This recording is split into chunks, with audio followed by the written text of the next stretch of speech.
Eh bien salut à tous et bienvenue sur Football Garden, c'est Bilal qui vous parle aujourd'hui et on se retrouve enfin pour la première vidéo débrief de la Coupe du Monde des clubs. Les amis, on va débriefer le jour 1, on a eu le droit à 5 matchs depuis hier soir et le match d'ouverture à 2h du matin de l'Inter Miami contre Al Ahly.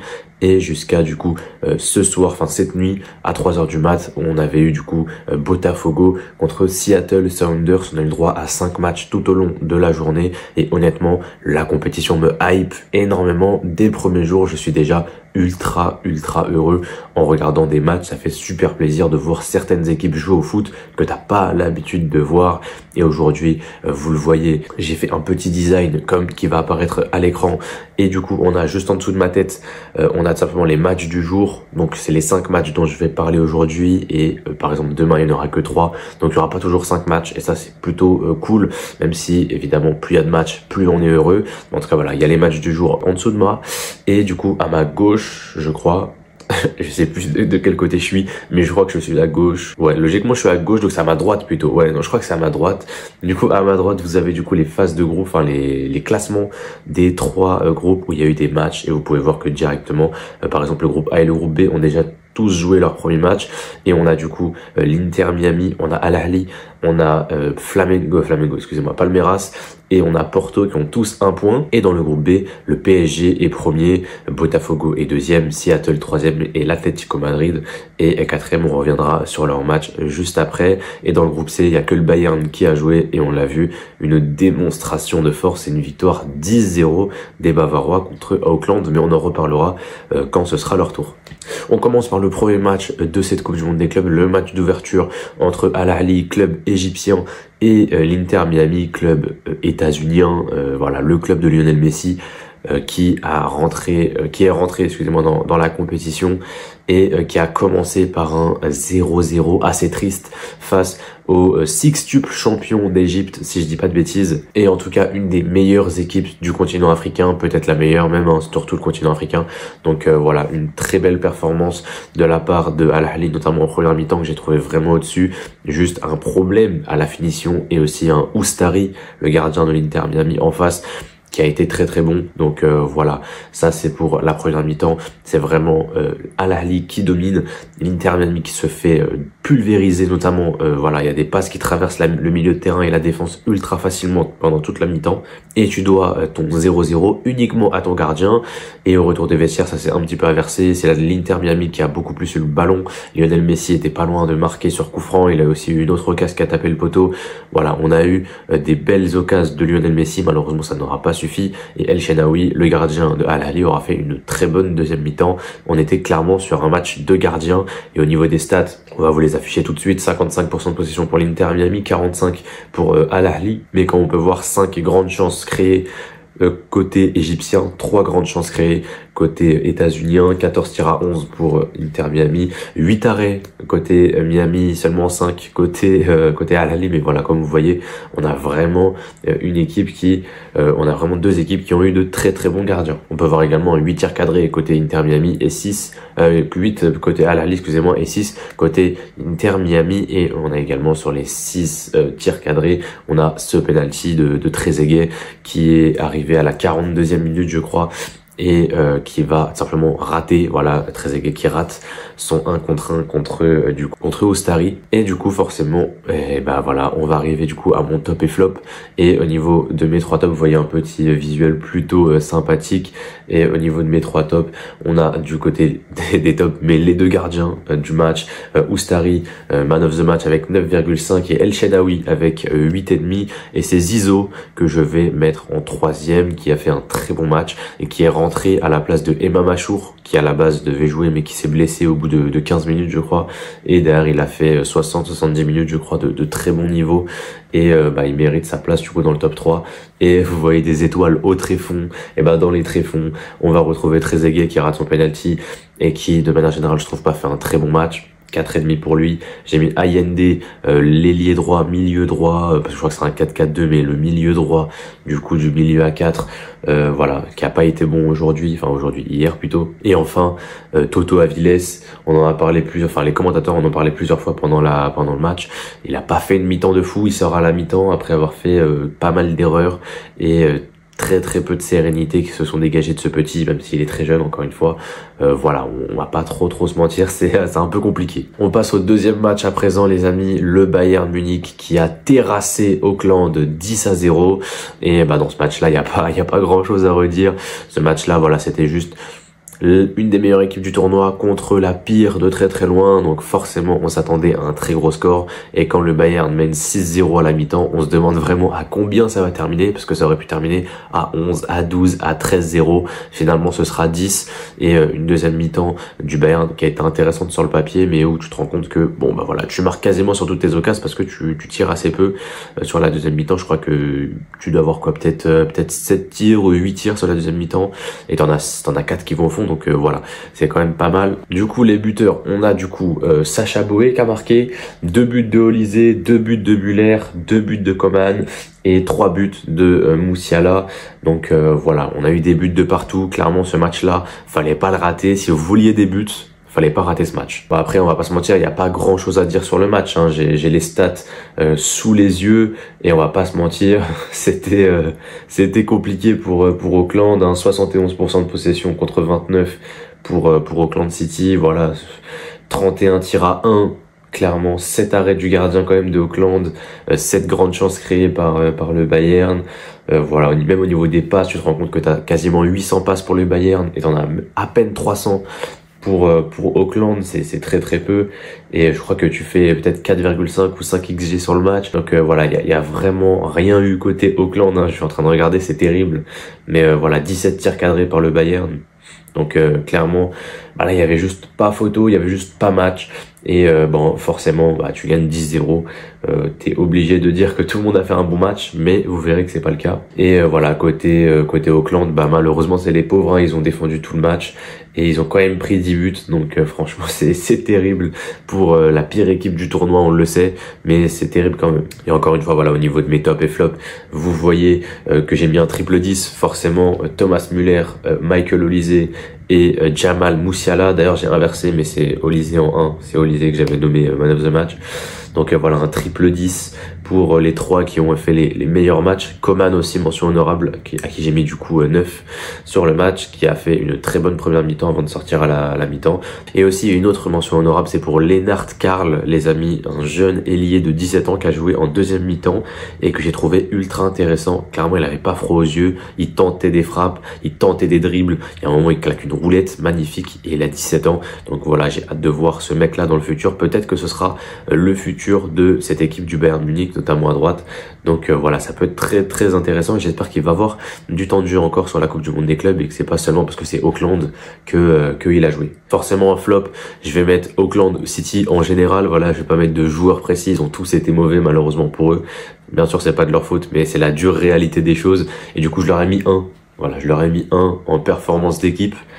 Et voilà, ça prend le flop of the game, c'est l'équipe en général.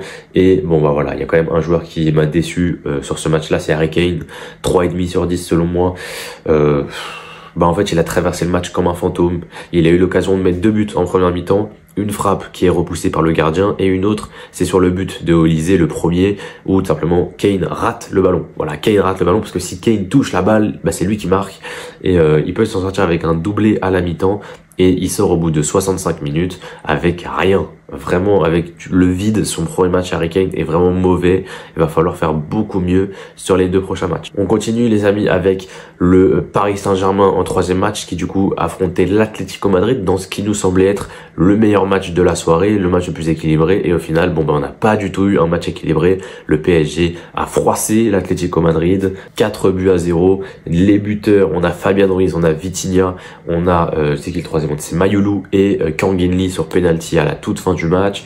74-26 en termes de possession, le PSG a dominé le ballon, et également dans les frappes, on a 16 tirs côté Paris et on en a 5 côté Atlético Madrid. Donc c'est pour vous dire vraiment la domination totale de cette équipe du PSG. L'Atlético avait réduit la marque à 2-1 par Julián Alvarez, mais son but a été signalé hors jeu, et à part ça, l'Atlético ne s'est absolument pas montrée dangereuse. Et clairement, on a d'un côté le 4-3-3 habituel du PSG, avec seulement du coup Dembélé qui n'est pas là. On avait du coup à la place Gonzalo Ramos, mais sinon tout le reste c'était le 11 quasiment, je crois, qui a joué la finale de la Champions. Je crois que c'est le même 11 hormis du coup Dembélé. Donc voilà, un match très solide de la part des Parisiens et un match très décevant de la part de l'Atlético Madrid qu'on attendait beaucoup mieux, que ce soit défensivement ou offensivement, et ils ont été juste dépassés, notamment sur le but de Vitinha où il est tout seul, enfin il dribble un joueur et derrière il peut avancer de 10-15 mètres tout seul, balle au pied, personne ne vient le chercher et derrière il met un très beau but. Donc voilà, très très décevant le match de l'Atlético. Les entrants ont fait vraiment pas une bonne entrée. À l'inverse du PSG où t'as Kanguinli qui rentre et qui marque, Mayulu qui rentre et qui marque, et je crois que t'as Mbaye qui rentre et qui fait une passe décisive. Donc voilà, tu te rends compte qu'il y a un sacré différentiel entre les deux et voilà. Très décevant l'Atlético et bravo au PSG pour une très très belle performance. Et on passe du coup au top et flop. Vous les voyez, 3 Parisiens en top 3, madrilène en flop, Vitinha, Guevara et Nuno Mendes que j'ai signalé en top, avec Vitinha en man of the match qui a fait un très très gros match. Encore une fois, comme d'habitude, ça fait quelques mois qu'il est excellentissime et il fait une saison incroyable. Vitinha ballon d'or, je ne lâcherai pas la propagande encore plus si le PSG gagne cette compétition. Guevara 7,5 et enfin Mendes qui vient clôturer ce trio avec 7 sur 10. Il n'était pas le seul à 7, mais j'ai choisi lui devant Hakimi notamment, devant Neves et devant Fabian Ruiz. Les 4 ont 7 sur 10, mais et Doué aussi, hein. Les 5 ont 7 sur 10, mais j'ai privilégié Nuno Mendes que j'ai trouvé très très fort défensivement aujourd'hui. Et côté Atlético, l'anglais à la pire note 2,5, il prend un rouge, son match est catastrophique. Le normand, il prend pas de rouge mais son match est tout autant catastrophique, c'est 3 pour lui. Et Griezmann qui fait un très très mauvais match, 3 sur 10 également, j'ai pas du tout apprécié son match. On passe ensuite à Palmeiras Porto et là les amis, on a eu le droit à un match ultra plaisant entre deux équipes qui ont vraiment voulu jouer au ballon et ça se voyait et c'était vraiment très très beau à voir. J'ai vraiment kiffé ce match entre Palmeiras et Porto. Je pense que c'était mon match préféré de la soirée. Après j'ai pas regardé Botafogo Seattle donc je pourrais pas vous dire, mais en tout cas ce Porto Palmeiras il a été ultra intéressant. Et franchement, même s'il y a eu 0-0, on s'est ultra amusé. Vraiment, c'était magnifique. Une première mi-temps où t'as les deux équipes qui clairement se tapent dessus. Ça va d'un camp à l'autre, ça va super vite. Palmeiras, ils ont des joueurs de qualité. Ils ont du Vitor Roque, du Estevao, évidemment. En tant que fan de Chelsea, on le connaît. Mais ils ont aussi Richard Rios au milieu de terrain. Ils ont une défense ultra solide qui est bonne balle au pied. Ils ont un gardien qui est bon au pied. Ils ont des pistons qui vont vite. Et je crois qu'il y a Felipe Anderson dans celle de la Lazio qui est simplement à Palmeiras. Donc voilà. Comme vous pouvez voir au niveau des stats, 55-45 au niveau de la possession, on est sur deux équipes qui ont joué au ballon, clairement sur deux équipes qui ont joué au ballon, 17 tirs à 11 pour Palmeiras, donc voilà, encore une fois c'est très équilibré. Et on a quoi d'autre qui peut montrer de l'équilibre un peu de ce match?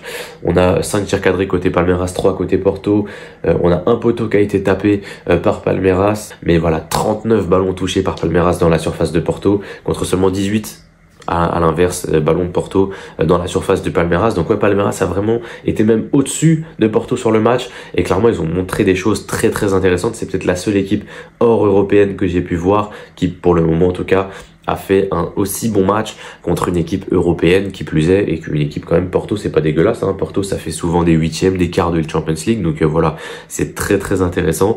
Et clairement cette équipe là de Palmeiras me fait ultra kiffer, j'aime beaucoup l'effectif et clairement ils sont des joueurs de qualité et on attend avec impatience les prochains matchs. Et voilà, on va passer rapidement évidemment parce que on est déjà peut-être à combien de minutes de vidéo, je sais pas, 10-15 je pense, donc j'aimerais bien que ce soit pas trop long. Voilà, au niveau des top et flop, Claudio Ramos, le gardien de Porto à 8 sur 10 qui a la meilleure note du match, Richard Rios, le meilleur joueur de Palmeiras sur le terrain, 7,5, et Rodrigo Moura évidemment très fort. Rodrigo Moura, balle au pied, c'est dingue. Ah, ça va tellement vite avec Rodrigo Moura. Il y a plusieurs moments où il est dos au jeu, il récupère le ballon dos au jeu, t'as deux mecs qui arrivent sur lui et il attend de faire 2 touches de balle. Il fait contrôle intérieur, contrôle intérieur vers la gauche et derrière recontrôle intérieur derrière lui, et en fait simplement il se retourne sur un double contrôle et il éteint les deux joueurs de Palmeiras, et il a fait ça 2 fois. Il a fait ça 2 fois dans le match. Donc ouais, non, vraiment très intéressant, la qualité de percussion et de dribble de Rodrigo Moura. C'est très intéressant. Au niveau des flops qui sont pas vraiment des flops, hein, parce que comme vous voyez, on est quand même sur des joueurs à 5 sur 10. C'est des joueurs qui ont fait des matchs moyens. Ça montre aussi la qualité du match. Pour moi, il n'y a pas eu de joueurs en dessous du reste.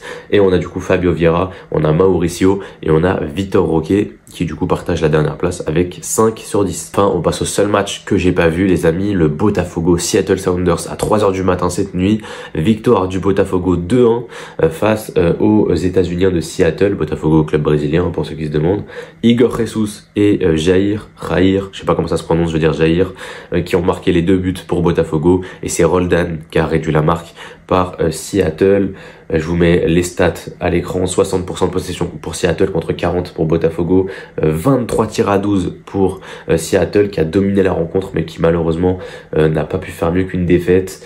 Je suis en train de voir même au niveau des passes, on a 600 passes côté Seattle contre 400 pour Botafogo, et voilà, on a quand même 6 tirs cadrés pour Botafogo contre seulement 5 pour Seattle, donc voilà, t'as 23 tirs mais t'as que 5 tirs cadrés, donc au final tu te rends compte que bon bah voilà, c'est pas si démérité que ça qu'ils perdent le match.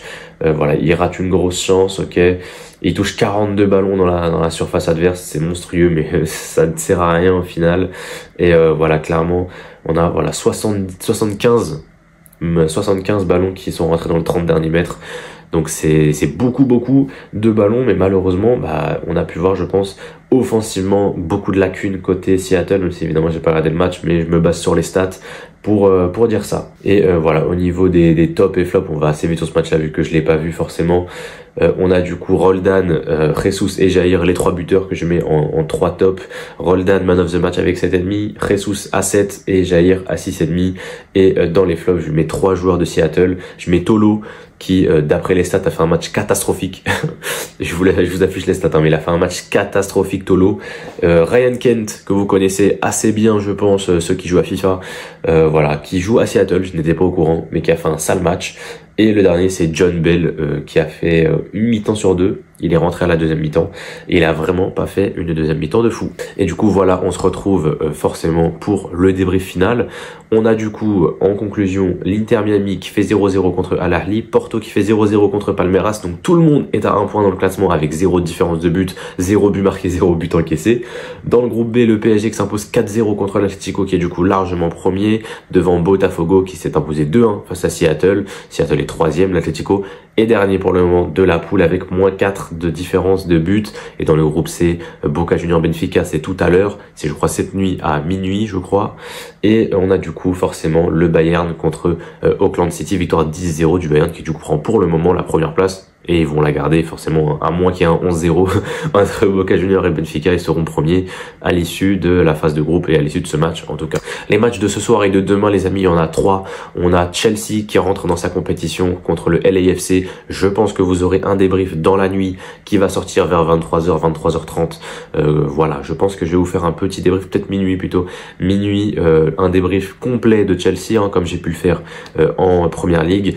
Et ensuite on aura les 2 matchs suivants, Benfica, Boca Juniors à minuit que je vais regarder, et enfin le match de 3h que je ne vais malheureusement pas pouvoir regarder. C'est les 2 autres équipes du groupe de Chelsea, le groupe D avec l'Espérance Tunis contre Flamengo. Ça va être un match intéressant. En tout cas on se retrouvera demain matin pour parler des 2 matchs en question et de Chelsea en vif, même si vous aurez déjà un débrief ce soir. En tout cas, voilà, moi je vous laisse là-dessus. C'était Bilal de la chaîne Football Garden. J'espère que vous avez kiffé cette vidéo. N'hésitez pas à vous abonner, à partager, à liker et à commenter, les amis. On rentre en mode Coupe du Monde des clubs. Une vidéo par jour pendant tout un mois, les amis. Je vais essayer de me fixer ça. Si j'y arrive, c'est complètement fou. Et d'ailleurs, je voulais m'excuser avant de terminer la vidéo. Il y avait une vidéo qui était censée sortir sur le Bayern et sur les équipes que j'aimais bien avant la Coupe du Monde des clubs. Mais en fait, j'ai tout simplement eu...